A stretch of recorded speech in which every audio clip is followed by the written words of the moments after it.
Welcome back. आइए students solve करते हैं इस सैम्पल पेपर का लिटरेचर सेक्शन।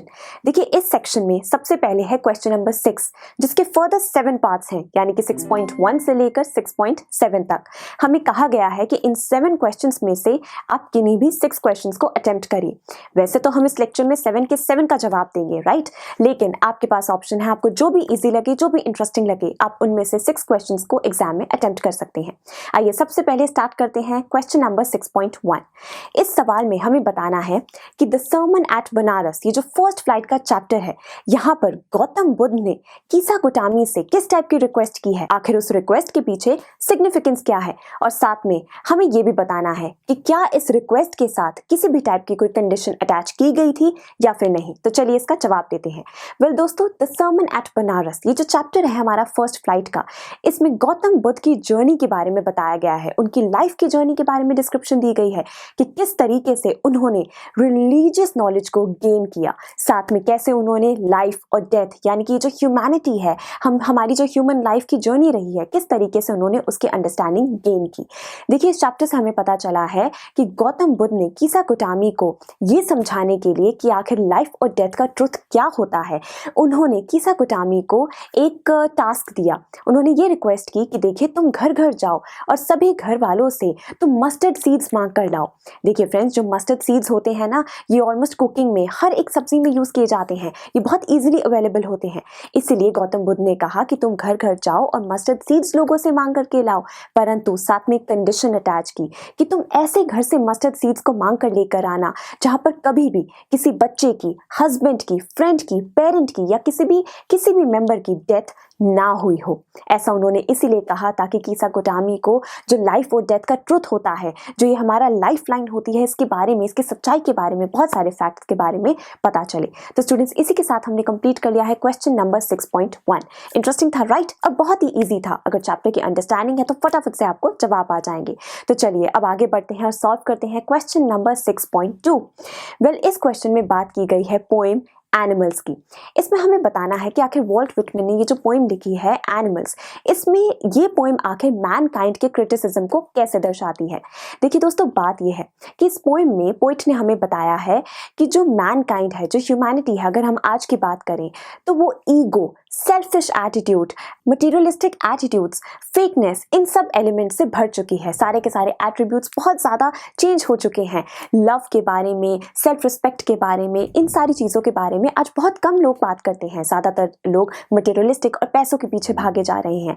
इसलिए यहाँ पर पोइट ने बताया है कि वो मैनकाइंड को छोड़कर, इंसानों के साथ रहना छोड़कर एनिमल्स के बीच जाना चाहते हैं ताकि उन्हें वहाँ पर सच्चाई, प्यार और बहुत ही ज़्यादा पीसफुल एटमॉस्फेयर मिले। तो यहाँ से हमें पता चलता है कि ये जो एनिमल्स है, ये कहीं ना कहीं क्रिटिसिज्म ऑफ मैनकाइंड को डिस्प्ले करती है। तो यहाँ से हमारा कंप्लीट हो जाता है क्वेश्चन नंबर 6.2। तो आगे बढ़िए, राइट स्टूडेंट्स। तो चलिए स्टार्ट करते हैं क्वेश्चन नंबर 6.3। ये जो क्वेश्चन है ये है पोएम अमांडा से, एक ऐसी पोएम जिसमें अमांडा, जो कि एक लड़की का नाम है, एक डॉटर का नाम है, वहां पर एक डॉटर और एक मदर की रिलेशनशिप के बारे में डिस्क्रिप्शन दी गई है कि किस तरीके से अमांडा अपने पेरेंट्स को फ्रस्ट्रेट भी कर देती है, अननॉय भी करती है, कैसे अमांडा की मम्मा अमांडा को डांटती है और बहुत सारी चीजें सिखाने की कोशिश भी करती हैं।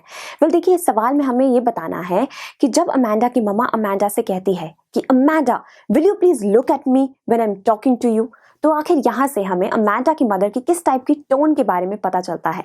वेल स्टूडेंट्स, ये पढ़ते ही पता चल जाता है। इनफैक्ट अगर ऐसी बातें हमारे पेरेंट्स भी हमें कहते हैं तो पता चल जाता है ना कि वो हमसे गुस्सा है, इरिटेटेड हैं, फ्रस्ट्रेटेड हैं, तभी वो इस टोन में हमसे बात करते हैं। तो यानी कि जो अमांडा की मम्मा ने बोला है अमांडा को कि will you please look at me when I am talking to you, यहाँ से उनकी फ्रस्ट्रेशन, उनकी इरिटेशन के बारे में पता चलता है।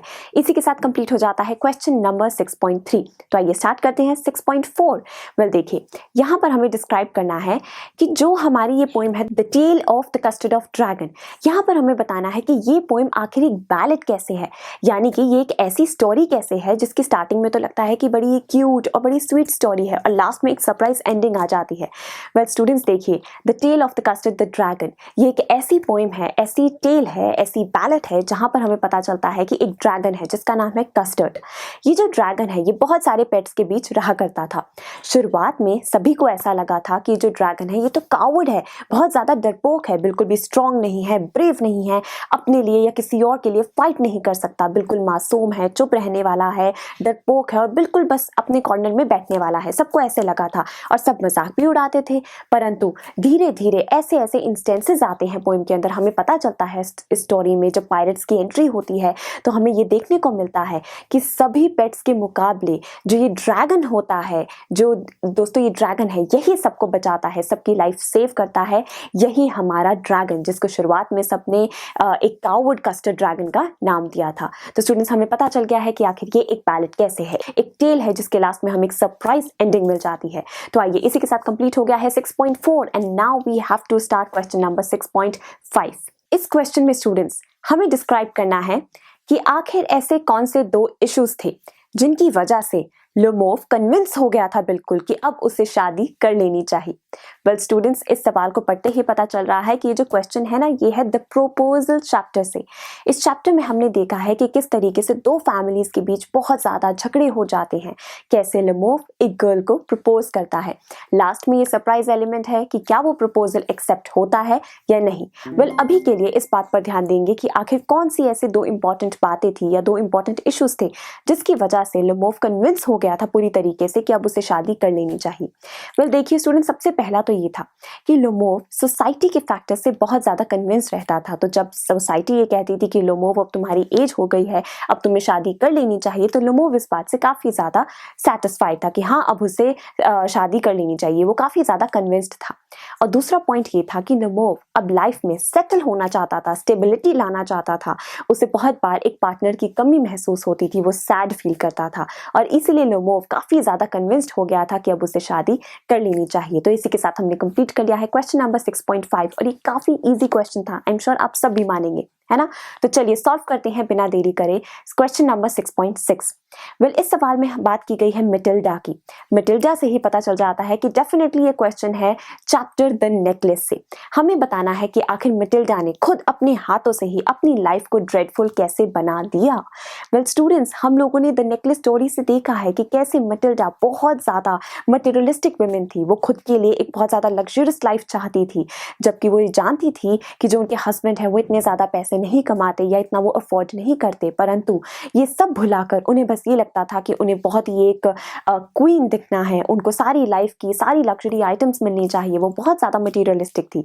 तो जब उन्हें पार्टी का इन्विटेशन आया, मिटिल्डा के हस्बैंड ने उन्हें सजेस्ट किया कि उन्हें नेचुरल फ्लावर्स की ज्वेलरी पहननी चाहिए, उससे वो एकदम हट कर लगेंगी भीड़ में। परंतु मिटिल्डा नहीं मानी। उन्होंने अपनी फ्रेंड से एक बहुत ही ज्यादा एक्सपेंसिव नेकलेस बोरो किया और उसे बोरो करते ही वो पार्टी में पहन कर गई। सब लोगों ने बहुत तारीफ की और फिर पार्टी में वो नेकलेस मिसप्लेस हो गया, जिसकी वजह से उन्हें इतनी ज्यादा मुश्किलों का सामना करना पड़ा कि उनके लिए दिन में 3 मील्स खा पाना भी उनकी फैमिली के लिए बहुत ज्यादा मुश्किल हो गया था।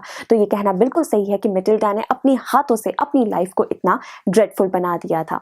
वेल इसी के साथ कंप्लीट हो जाता है क्वेश्चन नंबर 6.6। राइट स्टूडेंट्स, यानी कि हम आ गए हैं लास्ट क्वेश्चन पर। राइट, लास्ट क्वेश्चन है 6.7 इस पूरे पार्ट का। यहाँ पर हमें बताना है फ्रेंड्स, बात की गई है द हैक ड्राइवर चैप्टर के बारे में। हमसे पूछा गया है कि आखिर हैक ड्राइवर ने नरेटर को अपनी बातों में कैसे फंसा लिया, कैसे कन्विंस कर लिया। बट स्टूडेंट्स, ये जो चैप्टर है ना द हैक ड्राइवर, यहाँ से हमें पता चला है कि जो एक बुलोक कार्ट होती है उसका जो ड्राइवर होता है, जनरली हम जिसे बुल ड्राइवर कह देते हैं, अगर ऐसी बुलोक कार्ट को एक बुल ना चलाकर कोई हॉर्स चलाए तो हम उसे कहते हैं कि जो चलाने वाला है वो है हैक ड्राइवर। राइट, पहले तो मतलब क्लियर हो गया। हमें पता चला है कि ये जो हैक ड्राइवर है ना इस चैप्टर में, वो बहुत ज्यादा बातें बनाना जानता है, वो बहुत चेयरफुल है, बहुत ही हैप्पी पर्सन है, चालाक भी है। उसे बहुत अच्छे से आता है कि किसी भी पर्सन को अपनी बातों में कैसे फंसाना है और वो इसी टेक्निक का यूज करता है नरेटर के साथ। वो नरेटर को कह देता है कि आप मेरे पीछे रहिए, उसे ये एहसास कराने के लिए कि तुम बस सेफ हो, मैं तुम्हारे लिए लड़ना जानता हूँ, तुम्हारे लिए हर काम करूंगा, हर बात को आगे रखूंगा। नरेटर इन बातों में आ जाता है, रियल इंटेंशन से वो एकदम से इतना ज्यादा जान पहचान नहीं रख पाता है और जानते हैं नरेटर अपनी ही बातों में खो जाता है। जो जो उसे हैक ड्राइवर कहता है वही वो मान लेता है, हैक ड्राइवर ही आगे बढ़कर सारी की सारी इंक्वायरीज करता है नरेटर के बिहाफ पे, लंच का ऑफर देता है, सब कुछ हैक ड्राइवर ही करता है। और इस टैलेंट से हमें पता चल जाता है कि हैक ड्राइवर बहुत ही इजीली नरेटर को अपने वर्ड्स में घुमा देता है, अपने वर्ड्स में फंसा लेता है। तो स्टूडेंट्स, इसी के साथ हमने कंप्लीट कर लिया है क्वेश्चन नंबर 6 के सारे 7 पार्ट्स, यानी कि 6.1 से लेकर 6.7 तक लिटरेचर सेक्शन की। आई एम श्योर आप सबको बहुत ईजी लगा है। इनफैक्ट आपकी बेटर अंडरस्टैंडिंग के लिए एग्जाम में आप किस तरीके की वोकैबुलरी, कैसे वर्ड्स का यूज करें, कैसे एक स्ट्रक्चर्ड वे में आंसर को लिखें, इसके लिए आप लोग रिटन सॉल्यूशंस को विजिट करिए। फ्रेंड्स, आपको पता ही है कि पीयू स्टैक में आपको रिटन सॉल्यूशंस भी प्रोवाइडेड है, आप उनका डेफिनेटली यूज करिए। मैं आपको गारंटी देती हूँ एग्जाम में आपके ये सब बहुत काम आने वाला है। तो चलिए मिलते हैं आने वाले लेक्चर्स में। स्टूडेंट्स, आई एम श्योर आपको ये वीडियो बहुत पसंद आया होगा। तो इसी तरह से इंटरेस्टिंग तरीके से अगर आप सारे कॉन्सेप्ट्स, थ्योरीज, डिफरेंट चैप्टर समझना चाहते हैं तो डाउनलोड करिए पीयू स्टैक ऐप, क्योंकि इस ऐप पर आपको बहुत कुछ मिलेगा। सैम्पल पेपर्स हो, टिप वीडियोस हो, different lectures, back exercise solutions, बहुत कुछ। So what are you waiting for? Download PU stack app.